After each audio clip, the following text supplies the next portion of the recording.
Hey guys, tonight we crawl below deck where it smells like damp wood, wet wool, and at least 3 different kinds of regret.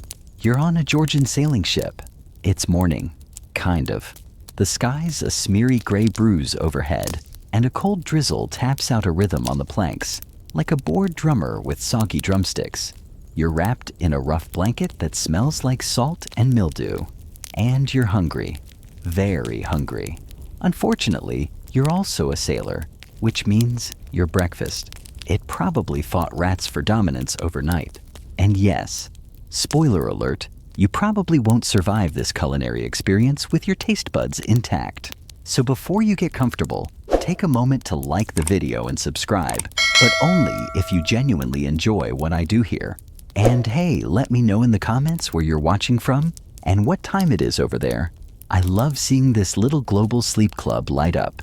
Now dim the lights, maybe turn on a fan for that soft background hum, and let's ease into tonight's journey together.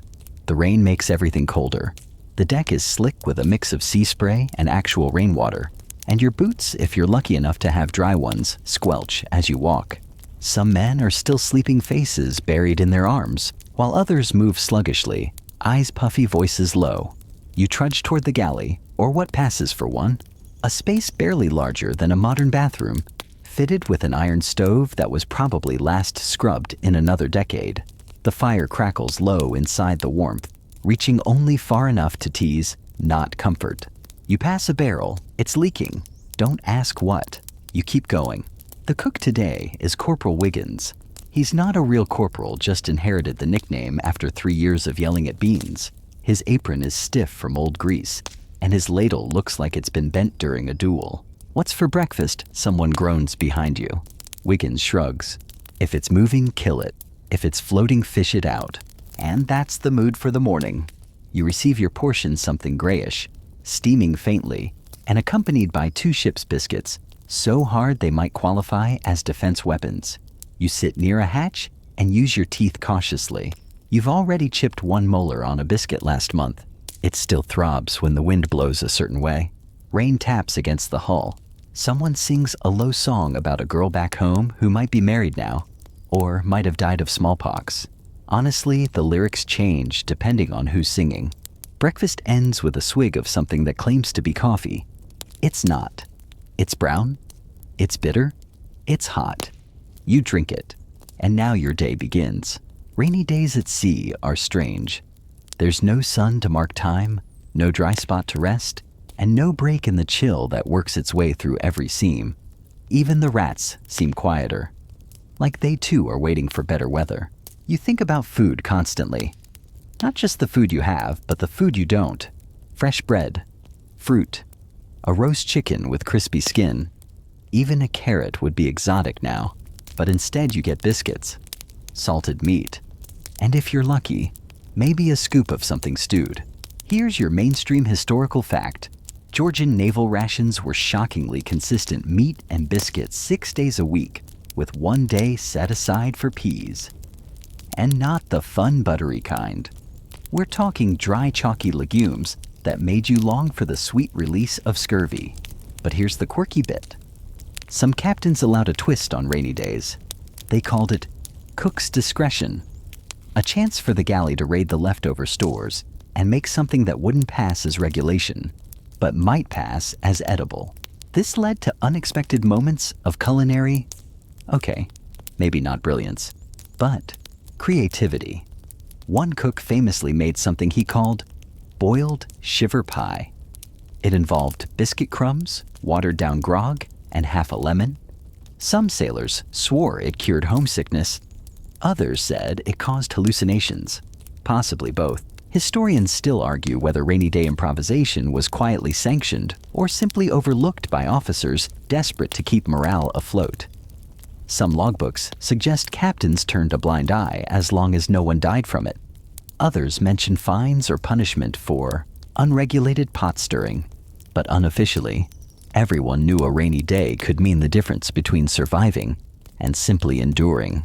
So when the sky split open and the rain poured down, you hoped not for sunshine, but for stew, for anything warm, anything that made you feel just for a moment like you weren't trapped in a damp wooden coffin, drifting across an endless gray sea. You glance out at the water now. The horizon's a blur. The sails flap low. And below deck, the smell of salt sweat and something boiling carries through the cramped air like a promise half kept. You pull your blanket tighter and wonder what will they cook tomorrow. You slump against the bulkhead, still tasting the aftershock of your breakfast, somewhere between salted despair and mystery shoe. The rain hasn't let up. It's softened slightly true, but now it's taken on that persistent misty quality that clings to everything. Your shirt's damp, your socks are damp, and you're fairly certain your soul has developed mildew. And that's when you realize it's P-Day. You groan quietly, because while most days on a Georgian warship mean meat that's salted to the point of petrification and biscuits that double as coasters, P-Day comes with its own special kind of grief. You shuffle back toward the galley where the smell has turned vegetal. Not fresh and green, but more like peas that died doing what they loved, trying to be soup. Corporal Wiggins is stirring a great iron pot, muttering under his breath. You think you catch the phrase, green bullets, which is never reassuring in a culinary context. Back again he grunts, squinting at you through the steam. Still got teeth? Good. You'll need 'em. He ladles something into your tin bowl. It lands with a splat thick enough to slow time. You carry it away carefully, like it might revolt. Now here's your mainstream historical fact. Dried peas were a staple of British naval rations in the Georgian era, partly because they kept forever, and partly because no one knew what else to do with them. On long voyages, sailors were allotted peas once a week, boiled into a paste, and served as both meal and moral test. And now, as you dip your spoon into the green sludge, you feel that test deep in your bones. You chew and chew and chew. It's like eating regret that's been rehydrated. Still, there's comfort in the ritual. Rain tapping the deck above, boots thudding along planks, the occasional muttered curse about pea texture. You sit shoulder to shoulder with the other lads, some scraping bowls clean, others poking theirs like it might blink. Rainy days level everything. Rank, pride, dignity. Everyone's wet, everyone's tired, and no one gets seconds of the good stuff because there isn't any. Except maybe when someone smuggles in a bit of flair. Today it's Amos. Amos is a wiry fellow from Bristol who swears he was once a tavern cook. No one believes him, but he's good at bribery. From inside his oilskin pouch, he produces a secret weapon, a nub of smoked ham rind pilfered from somewhere he refuses to name. He drops it into his bowl with ceremony. The smell changes. Suddenly, the pea paste has a whisper of pork. The rest of you stare. Don't look at me like that, Amos says. This is art. And you believe him. Because even a hint of flavor becomes divine in this world. A bay leaf would qualify as treasure. An onion that's practically witchcraft. Here's your fringe tidbit. Some sailors were known to cultivate herbs in little boxes near the galley fire.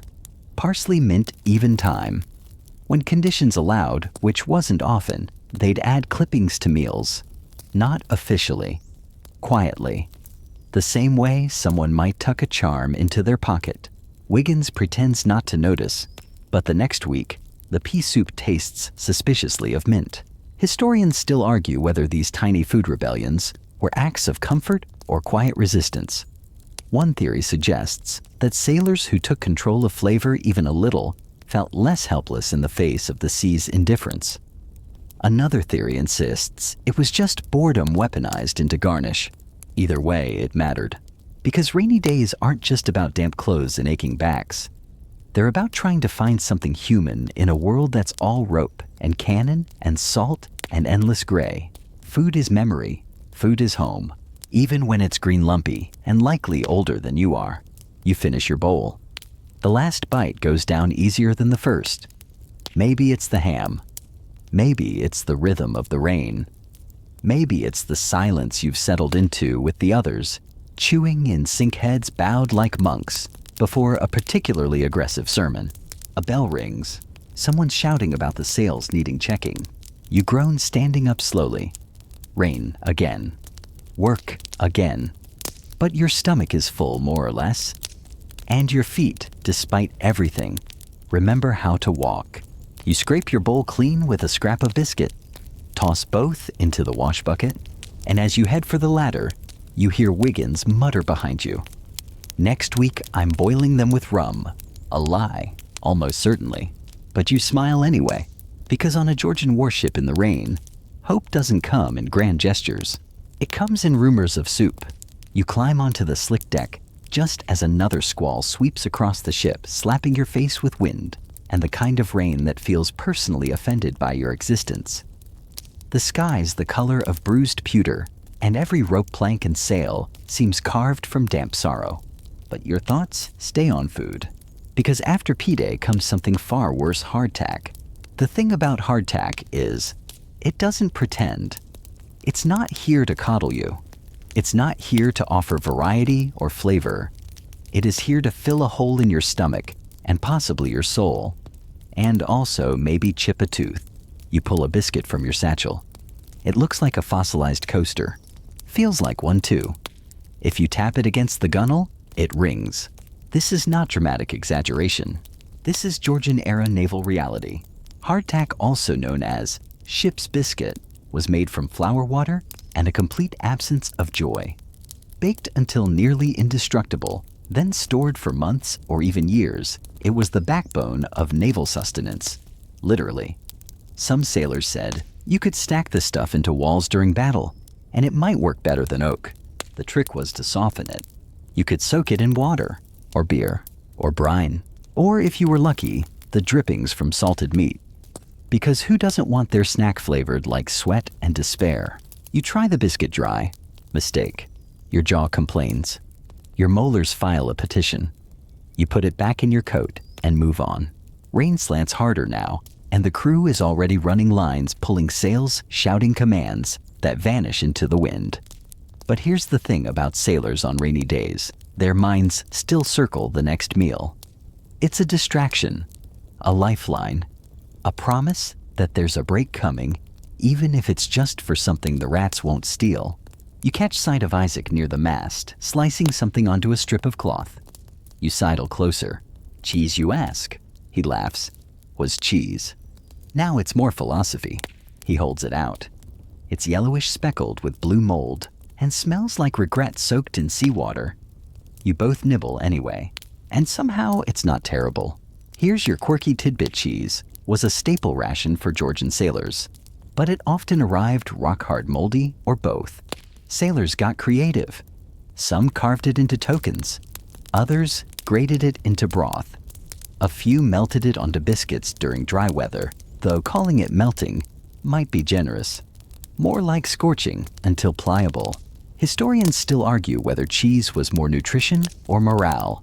Some evidence suggests that sailors who received fresh cheese fared better in long storms, not because it had more nutrients, but because they just felt luckier.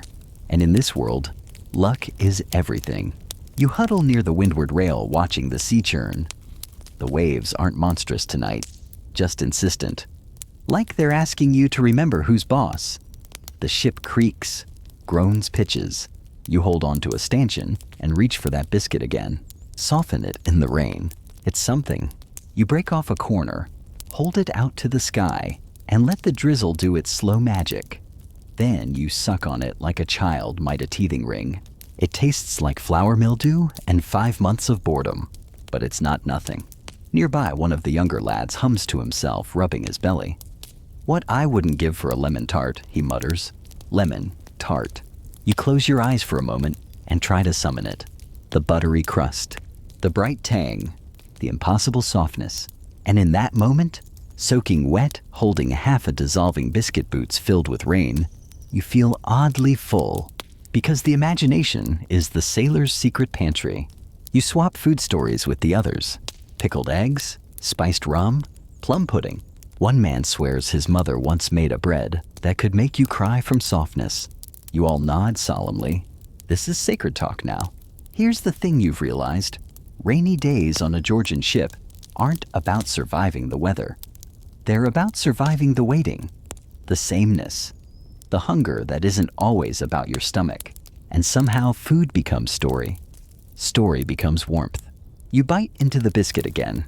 Still awful, but less lonely. Because you're chewing in chorus with others who know exactly what it means to dream of butter when all you've got is brick. The storm gives way to drizzle, then mist, then something worse clearing skies that promise no immediate excuse to avoid work. You squint upward. The sun is a smudge behind gray clouds, doing its best impersonation of cheerfulness, but failing like a drunk trying to act sober. Still, you count it as a win, because now it's time for the cook's favorite consolation dish on dreary, damp days. Dandy funk. Yes, that's a real word. And yes, it tastes exactly like it sounds like someone's last-ditch effort to turn desperation into flavor. You make your way toward the galley. It's not a proper kitchen. It's more like a wooden closet with a stove box that belches smoke and heat in uneven waves. If the ship pitches too hard, the cook, who's called Gravy for reasons no one will explain, straps himself to the wall to keep from flipping into the coals. Gravy greets you with a grunt and a spoon. You take it, peer into the pot. Imagine a mush the color of beige despair. Now add sweet biscuit crumbs, leftover salt pork fat, and on a lucky day, molasses. Stir until nothing maintains dignity. That's dandy funk. But here's the twist. It's kind of good. Not because it's a delicacy, but because it's warm and sticky and reminds you that sugar still exists in the universe, which feels like a miracle at sea. You spoon it into your mouth. It's thick, clings to your teeth like it's making a nest. Tastes like someone tried to recreate cake using only regret and optimism, but it works, sort of. You and Gravy sit in silence. Just the sound of the spoon scraping the bottom of the pot and the creak of the hull. Outside, sailors climb ropes and patch sails and mutter about everything from the weather to ghosts in the hold. Someone passes by the galley and calls out, "You feeding 'em glue again, Gravy." Gravy doesn't flinch. Glue don't smile after. You do smile, because honestly, he's right. Historians still argue whether dandy funk originated on ships or in military camps. But by the Georgian era, it was firmly in the naval canon. Some described it as sweet meat bread, others as pudding with no soul. But it filled bellies and lifted spirits, especially when morale was leaking faster than the bilge. And here's your fringe fact. Some captains banned dandy funk on their ships, not because of its ingredients, but because sailors hoarded their sugar ration to trade for extra helpings. This turned the mess into a black market of molasses-based bartering. You scrape your bowl clean. Gravy nods once his version of applause. Then he points to a sack on the bench. "Want to help with the next batch?" You open it. Ship's biscuits. Cracked, mottled. Already attracting a small audience of suspicious weevils. "Can I pick the ones with the least legs, you ask?" He shrugs, adds texture. You sigh and begin crumbling them into a wooden bowl. This is the rhythm now. Break, soften, stir, repeat. It's oddly meditative. And as the day eases forward, the scent of molasses and salt clings to your fingers. You watch the steam curl from the pot and think of kitchens on land, real ones.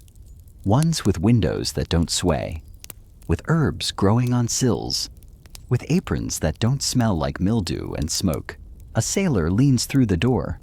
Gravy, one of the lads, says he saw a flying fish. Gravy snorts. "Tell him to cook it and bring me a piece." You laugh, because in this life, jokes are currency. Food is memory, and anything warm is hope. You take another spoonful. It's better than before. Or maybe you're just hungrier. Either way, you feel steadier. And that's the point. Because rainy days don't last forever. But while they're here, a pot of dandy funk can feel like a poem written in crumbs and steam. You carry your bowl up to the deck and sit on a coil of rope watching the horizon settle. Somewhere behind you, a whistle blows. Sailors groan. Work resumes. But your stomach's full, your hands are warm, and your mind is already rewriting dandy funk into something nostalgic and poetic. It'll taste worse tomorrow, but today, it tastes like survival. Rain again. Not dramatic, not cinematic. Just that annoying sideways mist that seeps into your collar and settles in your socks like a petty grudge.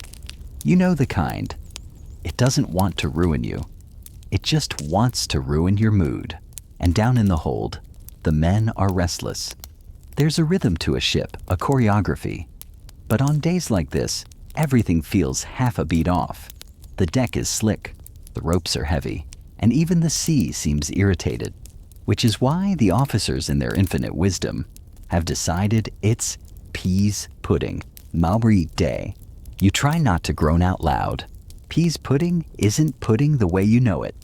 There's no custard, no cream, and definitely no joy. It's a thick, clumpy mass made from boiled yellow split pea salt and the occasional shredded bit of ham or bacon if the cook feels generous or if the rats didn't get there first. Today you're not feeling lucky. Still, you show up to the galley. Gravy naturally is already at work. He stirs the pot like he's punishing it for something, muttering to himself in a stream of profanity that somehow doesn't break the PG rule because none of the words are decipherable. You peek into the cauldron. Yep, beige sludge, with the consistency of old glue and the color of damp rope. Lunch, you ask. Just as he replies, one scoop slopped into a wooden bowl. You find a corner below deck away from the drip of the beams and settle in. The others around you eat in silence, some with speed, some with grim determination. One guy adds pepper from a tiny pouch like he's seasoning a steak at a royal banquet. The delusion is admirable. You take your first bite. It's not terrible. Somehow warm and cold at once. Thick enough to stand a spoon in. A little salty, a little earthy. And every now and then, a bit of pork fat slides in like a prize in a bleak culinary lottery. You chew, you swallow, and you survive. Here's your mainstream historical fact: peas pudding was a staple in Georgian naval diets because it was cheap filling and could be made from dried goods that lasted forever. A sack of split peas might outlive several crew members if stored properly, and probably had. Combined with ship's biscuit and the occasional cured meat, it created a dish that kept men warm without wasting resources. Now here's your quirky side note. Some sailors claimed that peas pudding helped with seasickness. Not because it cured it, mind you, but because once it was in your stomach, it refused to leave. Holds like a grudge, one sailor said in a letter. Even the storm can't lift it out of you. You chuckle at the thought. Because you believe it, you take another spoonful. This one has a definite chunk of meat in it. You don't ask what kind. You don't want to know what kind. You just give a quiet nod of thanks to whatever unfortunate animal or unlucky part ended up in your lunch today. Around you, the conversation begins to pick up. Nothing big, just murmurs about the weather, the latest repairs, the forecast, according to one superstitious deckhand who swears he can smell storms the way some people smell rain. He says it's gonna blow hard tonight, someone mutters. Another voice replies, if it does, I'm sleeping in the cable tier. A third, you mean you'll try. Everyone laughs. A flash of lightning licks the edge of the sky. You all go quiet. Then someone burps loudly and the mood breaks. It's weirdly comforting. Even this strange little bowl of paste eaten in a circle of damp men with questionable hygiene and even worse jokes has its own kind of warmth. Not just the temperature, the familiarity, the survival of it. Historians still argue whether peas pudding was genuinely enjoyed or merely tolerated. Some claim it was a source of comfort, especially when the sea turned against you. Others believe it was so despised that entire verses of sea shanties were dedicated to mocking it. But here's the thing, you'd eat it again. And not just because you're hungry, because there's a strange solidarity in it. A weird magic that happens when a bunch of people eat the same miserable thing and somehow come out the other side smiling. It's not about taste, it's about timing. And today the timing is perfect. The rain picks up again. The wind moans through the rigging. You finish your bowl stand and nod to the others. One by one, they do the same. And together, you head back above deck, ready for whatever's next. Sort of. You tug your collar up, feel the weight of the drizzles settle on your shoulders like an old coat, and step back into the storm. Your belly's full. Your spirits lifted, and somewhere Gravy's probably muttering curses into his next pot of edible defiance. Bless him. Rain on wood?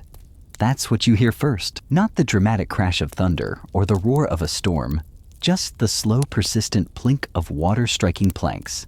Again, and again, and again. Like nature itself is bored and decided to play percussion with your roof. You're lying in your hammock, swung gently, not by the waves, but by the groaning of the hull as it rocks in place. Not much wind today, not much light either. Just the low gray of another soggy afternoon, the kind where nothing dries and everything smells faintly like wet dog and old rope. You breathe in, damp salt, smoked meat, a hint of mildew. Yep, another perfect day in Georgian naval paradise. Eventually the bell rings, dull and reluctant, signaling mealtime. You climb out of your hammock like a creaky puppet joints, stiff and mood worse. There's a general shuffle of boots and mutters as the men gather and slouch toward the galley. Gravy is there already, naturally, stirring a pot so massive it looks like it could swallow a sailor whole. And today, he's smiling. That's how you know something's up. Watts cookin', someone grumbles. Gravy doesn't answer. He just gestures with the ladle and says, "Surprise." You peek in and nearly gag, because the pot is filled with something that looks suspiciously like chopped eel and potato, all swimming in a thin, greasy broth. Yep, it's conger stew day, or as one sailor calls it, string soup. Here's your mainstream historical fact. Conger eels were a common ingredient on ships that had access to coastal waters or fishing crews.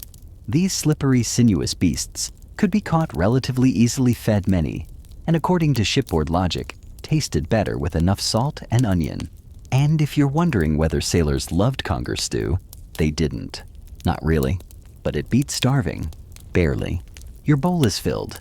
You carry it to the corner, sit cross-legged on a damp canvas sack, and brace yourself. The first bite is chewy, like biting into a salty rubber band that's been soaking in seawater. The broth is hot though, and the potatoes are soft. So, there's that. You chew, you swallow, you survive. Again, someone beside you whispers, "Tastes better cold." You look at them like they've just confessed to being a ghost. They just shrug. Keeps the texture honest. Fringe tidbit for you. Some sailors believed conger eels were cursed, especially if caught on a Sunday. There's an old superstition that goes, an eel on the Sabbath, a storm on the morrow. And weirdly, storms did seem to follow eel stew often enough to make you suspicious. Another bite. This one has skin in it. You try not to think about it. Gravy passes by ladles slung like a weapon. He eyes your half-finished bowl and mutters, "Waste not." You nod dutifully and shovel another spoonful into your mouth. It's not that it tastes bad. It's just that it's confusing. Slippery but dense. Bland but fishy. A contradiction in every mouthful.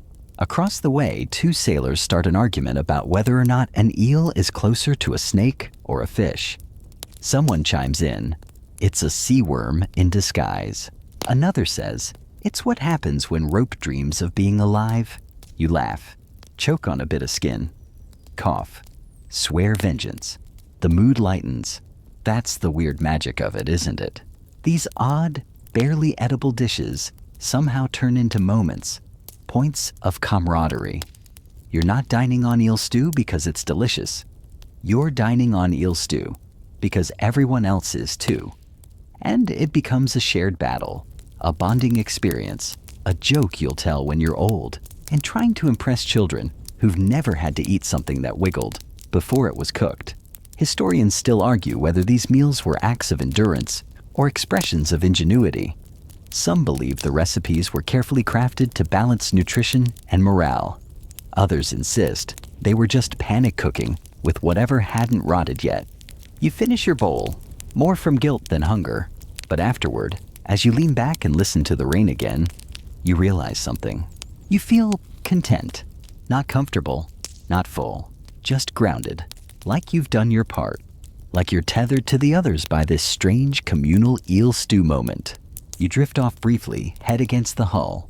The sounds of the ship cradle you creaks, drips distant laughter, and beneath it all the quiet gurgle of a stew pot simmering in the galley. Gravy's voice echoes from somewhere. Suppose tomorrow I'll try something with lentils. You shudder. Not again. But then you smile, because deep down you know you'll eat it. You always do. You wake to thunder, but not the sky kind. This one comes from below your stomach, having an existential crisis about the eel stew from yesterday. You groan, roll over, and mutter a promise to yourself if lentils are next, you're starting a mutiny. But let's be honest, you won't. Because today the rain's heavier, the deck's slicker, and even the sea seems to be sulking. The wind whistles through the rigging like a disgruntled ghost, and everything feels soaked. Even things that shouldn't be soakable, like your socks, which, let's face it, have now achieved their final form sponges with ambition. You trudge toward the galley more out of duty than hope. Inside it's warm, humid, smells like boiled something. You brace yourself, and there it is, gravy ladle in hand, standing beside a pot that looks even more mysterious than usual. No eel this time, no potatoes, no meat of any recognizable species, just a sludgy brown-green paste with little flecks of red. Peas pudding, he says. You blink, he stirs. Peas pudding, he repeats, as if that should clarify things. You glance inside. It looks like someone tried to punish a bowl of hummus for existing. Thick, gooey, gelatinous, and steaming like a stew that gave up halfway through trying to be dinner. You're handed a bowl with a scoop so dense it thuds when it hits the wood. One sailor pokes his with a spoon. It doesn't move. Here's your mainstream historical fact. Peas pudding, also called peas porridge or peas soup, was a common and dependable staple for sailors during the Georgian era. Made from dried yellow split peas, water salt, maybe a bay leaf. If someone was feeling fancy, and occasionally lard or onion, it was one of the few things that actually improved with age. Seriously. Peas pudding, hot peas pudding cold. That old rhyme. Not just a nursery jingle. It was a real culinary reality. That stuff could be eaten hot cold or somewhere in between. The consistency didn't change, because nothing could move it. Fringe tidbit sailors joked that if your ship ever sprung a leak, just patch it with a scoop of peas pudding and wait for it to set, which frankly might work. You take a bite. It's thick, like mashed peas in mortar. The flavor is mild, but strangely comforting. A hint of earth, a whisper of something salty, and a mouthfeel that's 100% school-paced with opinions. And you like it. You really do. Because there's something cozy about it. Something grounding. Something that says, no. We can't give you fresh bread or roasted pork, but we can give you warm, edible glue that fills you up and makes you forget the storm for 10 minutes. You eat slowly, letting the steam hit your face.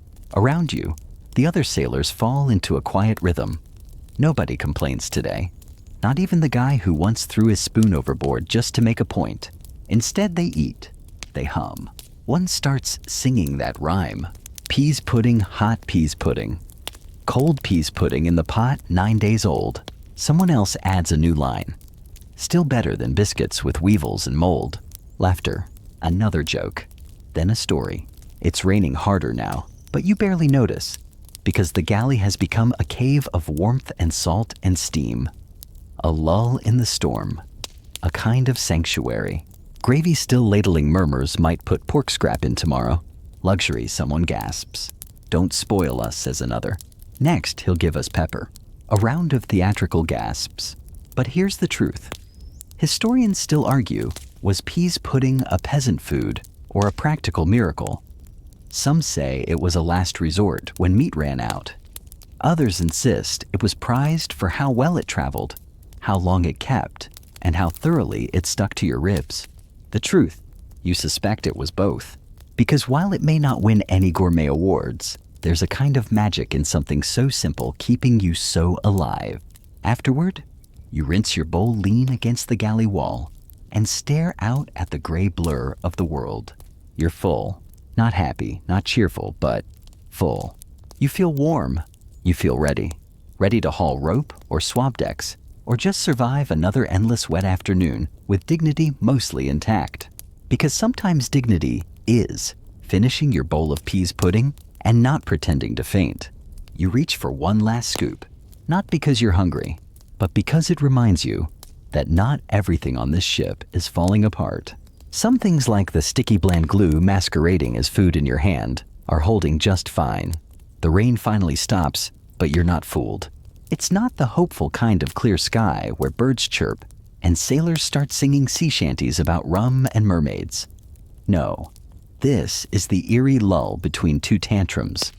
The kind of stillness that makes you check twice to see if the clouds are holding their breath. And they are. You know it. Still the deck crew's back at it, scraping and swabbing and pretending not to shiver. And you're assigned to the task no one really likes. But everyone respects checking on the food stores. Now don't get excited. This isn't a treasure hunt through barrels of sausage situation. It's more like tiptoeing through a haunted pantry with commitment issues. You descend below deck, where the air turns thick with the perfume of damp wood, stale salt, and faint despair. You pass the water barrels, some covered, some should be covered, and the sacks of flour that long ago stopped being flour and started being habitat. And there in the corner is the chest you're dreading. The cheese locker. Yes, that's a thing. And it's seen things.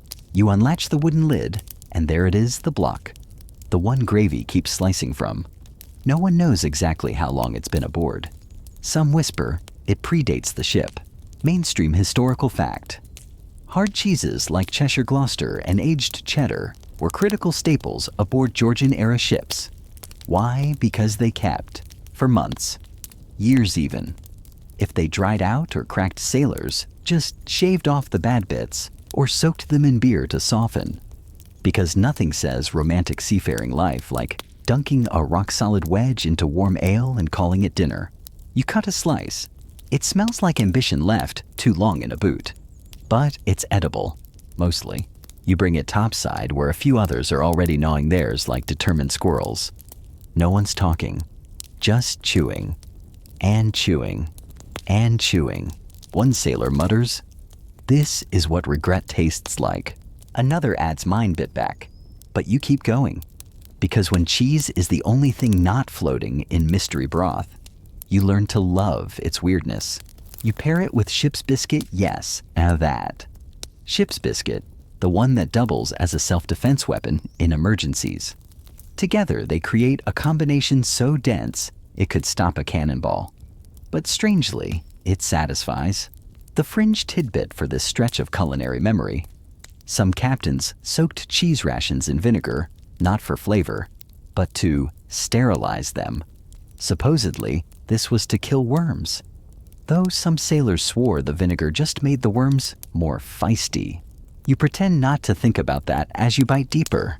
Nearby, someone pours a drink from a communal jug. It's not rum today. It's switchel, a kind of vinegar ginger water concoction that historians still argue about. Some say it was a holdover from farming communities. Others insist it was a sailor's desperate attempt at hydration with a little flavor and fewer parasites. It tastes like sassafras got in a fight with apple cider and lost, but it's cold and refreshing and a little weird in a way that makes you feel oddly healthy, like you're punishing your insides into obedience. You sit with your biscuit, your cheese, and your vinegar juice of dubious origin, and for a moment, you feel human again. No one's yelling. The wind is playing nice. The sea is mumbling gently, like a giant having a nap. You glance over at Gravy, who sits with his eyes half closed, nibbling his own rock of cheese like it might teach him something.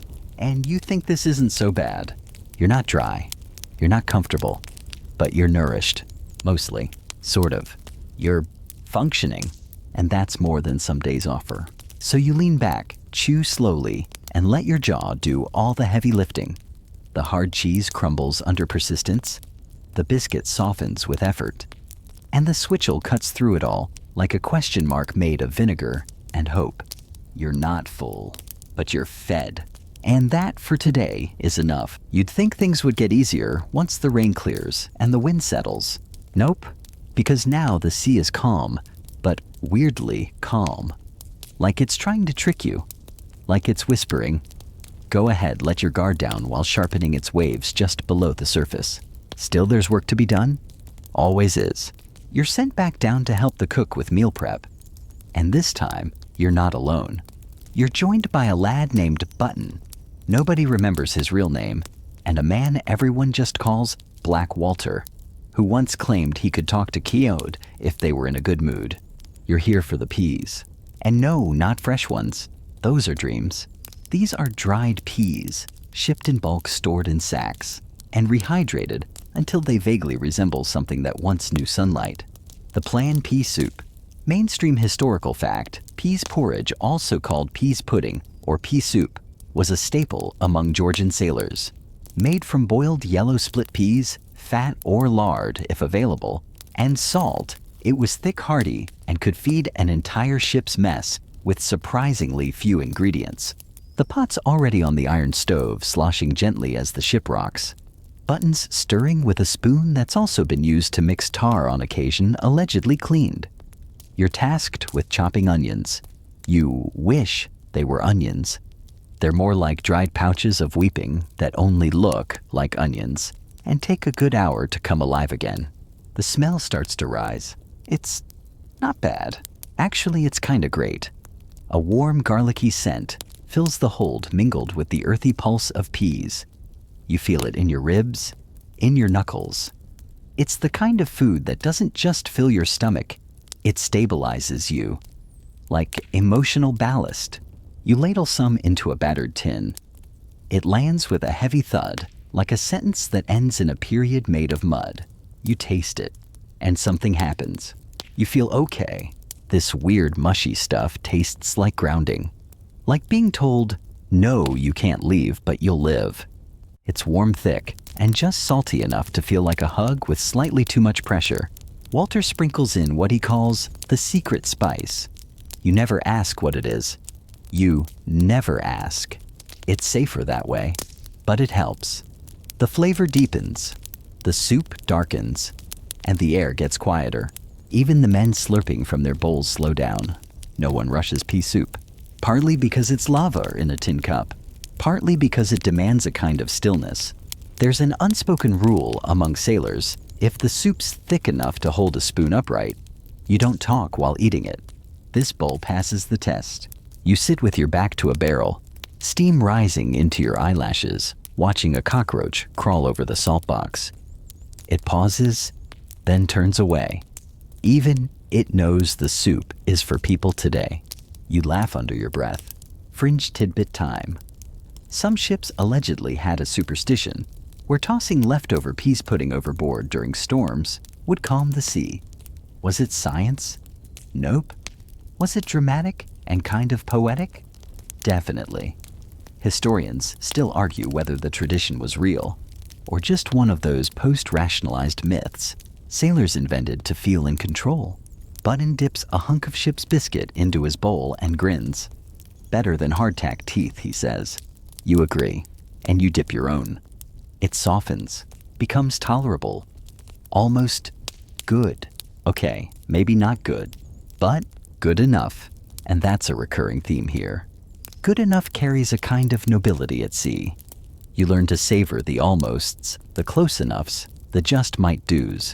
You're not tasting the recipe of royalty. You're tasting resilience. Peas, salt, onion, lard if you're lucky. A dash of secret spice and hope. That's the recipe. That's the meal. You finish your bowl, scrape the sides with a finger, and hand it off to Button for washing, which means dunking it in a barrel and swishing it around until the ghosts of peas are gone. Above, someone calls out that the wind's shifting again. You know what that means. You brace. You breathe. You wipe your hands on your trousers and steel yourself for whatever this strange new chapter of the voyage decides to toss your way. But for now, you're full. Not stuffed. Not satisfied. Just full enough to keep going. And that's victory enough for a sailor on a rainy day.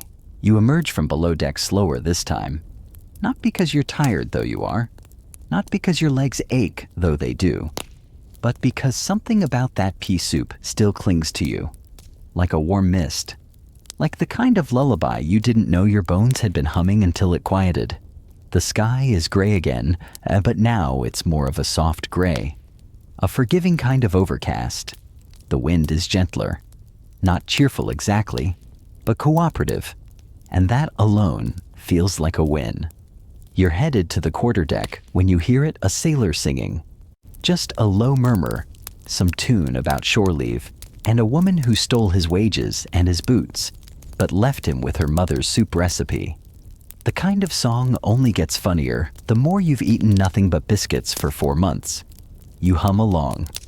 Because what else can you do? Rainy days at sea aren't measured in hours. They're measured in bowls. In boots that finally dry. In the way silence returns after the storm, not as absence, but as relief.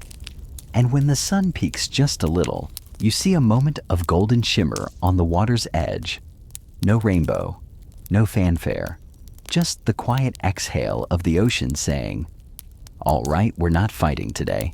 You help with the net coiling, even though your hands are still a little sore from the salt and the ladle. You chat with the bosun, who jokes that if he has to eat 1 more spoon of barley gruel, he'll mutiny, but he doesn't. Because even mutinies need energy, and who has that when barley is involved? That's when someone passes a little folded square of parchment into your palm. You unfold it and laugh. A recipe. Scrawled in the sailor's chicken scratch handwriting, pigeon pie rain version, and beneath it, a crude sketch of what is clearly not a pigeon, unless Georgian pigeons were the size of goats. Mainstream historical fact. On special occasions or in ports, the men might get rations of preserved or salted meat pies, including pigeon or beef pies, sealed in thick crusts to hold up on deck. On rainy days, these were reheated and shared. The pie crusts were often inedible, but functioned as a kind of weatherproof wrapping. Historians still argue whether these pies were food or simply morale wrapped in flour. Your stomach grumbles again just thinking about it. Rain or shine, the rhythm of Georgian sailors' diets was steady salt meat, hardtack, occasional beans, preserved limes if they were lucky, and whatever could be creatively stewed. The joy was never in the food itself, but in the memories it triggered, the jokes. It inspired the chance to feel human in a world of ropes and sky. And now, as you lean over the railing, breathing in that curious scent of wet tar brine and leftover stew, something soft lands on your shoulder. A petal. No, a soggy scrap of cabbage leaf. Still, close enough. You flick it off gently and smile. Because despite everything, the rain, the bruises, the moldy biscuit corner you bit into by mistake yesterday, there's a strange calm here now. You survived another rainy day. And more than that, you ate through it. In a world where menus don't exist, and the next meal is whatever the waves haven't tossed overboard, that's a triumph. Your mind wanders to the sailors who came before, to those who'll come after, to the meals shared in storms, the soups that steadied hands, the pickled things that reminded someone of home even when home was 3 oceans away. This is history too.